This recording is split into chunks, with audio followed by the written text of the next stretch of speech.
भारत बनेगा हथियारों की सबसे बड़ी फैक्ट्री।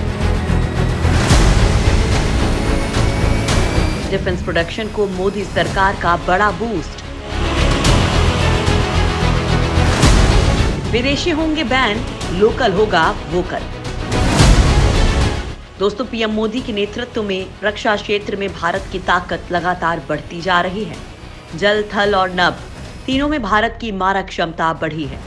मोदी सरकार ने आत्मनिर्भर भारत अभियान को बड़ा बूस्ट देने की सुपर प्लानिंग कर ली है।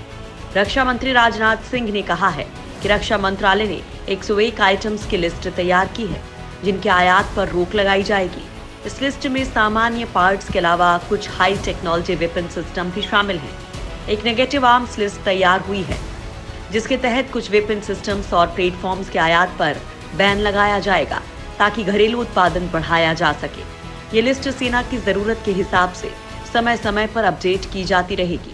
ये रक्षा क्षेत्र में भारत की आत्मनिर्भरता की दिशा में एक बड़ा कदम है। बढ़ेगा डोमेस्टिक डिफेंस प्रोडक्शन। रक्षा क्षेत्र में घरेलू उत्पादन को बढ़ावा देने के लिए मंत्रालय ने जो लिस्ट बनाई है वो सेना, पब्लिक और प्राइवेट इंडस्ट्री से चर्चा के बाद तैयार की गई है। इन 101 वस्तुओं में सिर्फ आसान वस्तुएं ही शामिल नहीं हैं, बल्कि कुछ उच्च तकनीक वाले हथियार सिस्टम भी हैं, जैसे artillery gun, assault rifles, transport aircrafts, LCHS, radar और कई अन्य आइटम्स हैं जो हमारी रक्षा सेवाओं की जरूरतों को पूरा करने के लिए हैं। ऐसे उत्पादों की करीब 260 योजनाओं के लिए तीनों सेनाओं ने अप्रैल 2015 से अगस्त 2020 के बीच लगभग 3.5 लाख करोड़ रुपए के कॉन्ट्रैक्ट्स दिए थे। लिहाजा अनुमान है कि अगले 6 से 7 साल में घरेलू इंडस्ट्री को करीब 4 लाख करोड़ रुपए के ठेके दिए जाएंगे। रक्षा मंत्री ने कहा कि सभी स्टेक होल्डर्स से बातचीत के बाद और उत्पादों के आयात पर रोक लगाई जाएगी। फिलहाल जो फैसले किए गए हैं वो 2020 से 2024 के बीच लागू किए जाएंगे। 101 उत्पादों के लिस्ट में आर्म्ड फाइटिंग व्हीकल्स भी शामिल हैं। मंत्रालय ने 2020-21 के लिए पूंजी खरीद बजट को घरेलू और विदेशी रूट में बांट दिया है। चालू वित्तीय वर्ष में ही करीब 52,000 करोड़ रुपए का अलग बजट तैयार किया गया है। चीन के साथ कोर कमांडर लेवल की बातचीत फेल। रक्षा मंत्रालय ने यह फैसला ऐसे वक्त में किया है जब पूर्वी लद्दाख में लाइन ऑफ एक्चुअल कंट्रोल पर तनाव बरकरार है। कुछ फ्रिक्शन पॉइंट्स से चीनी सेना पीछे हटी है, मगर देपसांग और पैंगोंग सो से टस से मस होने को तैयार नहीं है। दोनों देशों के बीच कोर कमांडर स्तर पर कई दौर की बातचीत बेनतीजा रहने के बाद शनिवार को मेजर जनरल स्तर की बातचीत शुरू हुई है। भारत ने साफ कहा है कि देपसांग से चीन को अपने सैनिक वापस बुलाने होंगे। केंद्र सरकार की तरफ से बॉर्डर पर सेना को फ्री हैंड मिला हुआ है।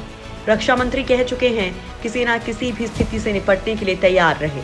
फिलहाल सीमा पर भारत और चीन दोनों के ही हजारों सैनिक भारी गोला बारूद के साथ तैनात हैं। तनाव कम करने के लिए दोनों देशों के बीच मिलिट्री और डिप्लोमेटिक दोनों चैनल्स के जरिए बातचीत हो रही है। 5 साल में बदल जाएगी भारत की तस्वीर।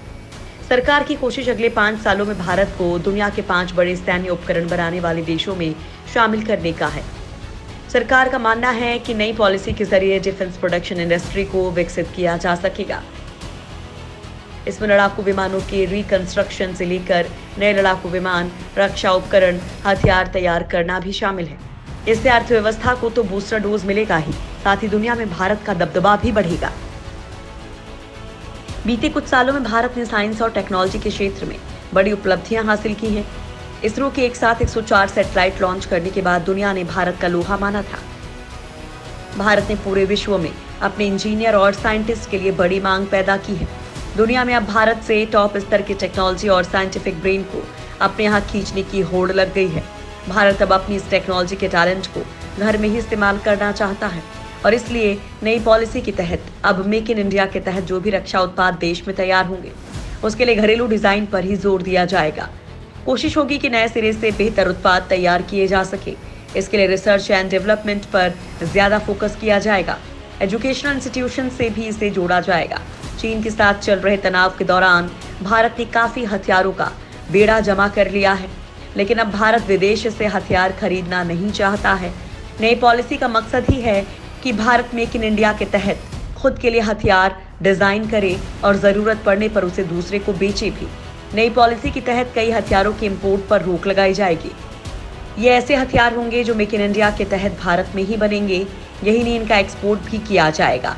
दोस्तों, भारत हथियारों के लिए अमेरिका, रूस और इजराइल जैसे देशों पर निर्भर है, लेकिन ऐसा नहीं है कि भारत के पास बेहतर हथियार बनाने की क्षमता नहीं है। सरकार की नई पॉलिसी के हिसाब से अब भारत मेक इन इंडिया के तहत हथियारों का निर्माण करेगा। वैसे तो भारत पहले ही कई ऐसे हथियार बना चुका है जिनका किसी के पास तोड़ नहीं है। इनमें ब्रह्मोस, अग्नि, पृथ्वी और आकाश जैसी मिसाइलें हैं, तो करंज और कलावरी जैसी पनडुब्बी भी हैं। अब जब भारत ने हथियारों को लेकर नई पॉलिसी बना ली है, तो ऐसे में भारत अब और ज्यादा खतरनाक हथियार बना सकता है।